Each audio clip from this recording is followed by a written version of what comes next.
నా పేరు రోన్కా. నేను 1వ తరగతి చదువుపోతున్నాను. తెలుగు భాష గొప్పతనము చెప్పబోతున్నాను. భాష ఏదైనా అది తల్లితో సమానం. మనం మన తల్లిని ఎంత గౌరవిస్తామో మన భాషను కూడా అంతే గౌరవించాలి. అమ్మ చేతిలో గోరుముద్ద తెలుగు, రుచిరాగల పాలముద్ద తెలుగు. అమ్మ రూపమే భాష, అమృత జలపాతమైన తెలుగు భాష.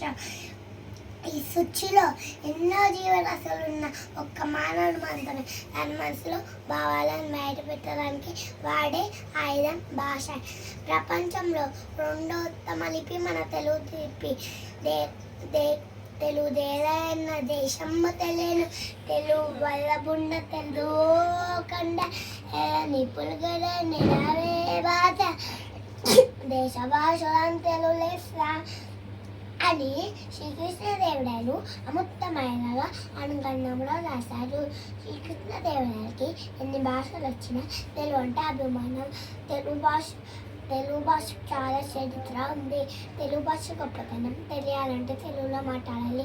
గొప్పవాడు రాసిన రచనలు, పద్యాలు, గద్యాలు, గేయాలు, కథలు, కవితలు, బాలగీతాలు, కూని రాగాలు, ఇంకా హాస్యరచనలు, విప్లవ రచనలు, విప్లవ గీతాలు చదవాలి. తెలుగు భాష గొప్పతనం మొదట మనం అర్థం చేసుకొని అది తర్వాత తెలియడానికి చెప్పాలి. మన భాషలో ఎన్నో గొప్ప భక్తి గీతాలు ఉన్నాయి. రామాయణం, భాగవతం ఉన్నాయి. తెలుగుని ఇటాలీ ఆఫ్ ది ఈస్ట్ అంటారు. తెలుగుని 12 కోట్ల మంది తెలుగు వాళ్ళతో పాటు ప్రపంచంలాగా తెలుగు వాళ్ళందరూ మాట్లాడతారు.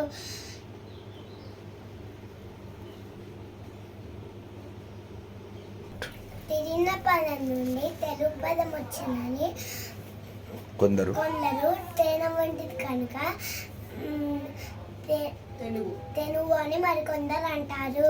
గిడు వెంకటరామూర్తి తెలుగు వాడుక భాష ఉద్యమ పితామహుడు. గిడు వెంకటరామూర్తి జయంతి ఆగస్టు 29 తెలుగు భాష దినోత్సవంగా జరుపుకుంటారు. మదన్ మామని ఇంగ్లీష్లో పిలిచిన మామని ఇంగ్లీష్లో పిలిచిన, హిందీలో మా అని పిలిస్తే అమ్మ అని, తెలుగులో పిలిస్తే వచ్చే కమ్మదనం ఎప్పటికీ రాదు. అమ్మలోని గొప్పతనం ఎంతో, అమ్మలోని మంచితనం ఎంతో మన భాషలో కూడా గొప్పతనం అంతే. దేశాన్ని ప్రేమించాలి, కుటుంబాన్ని ప్రేమించాలి, మాతృభాషను మన తెలుగు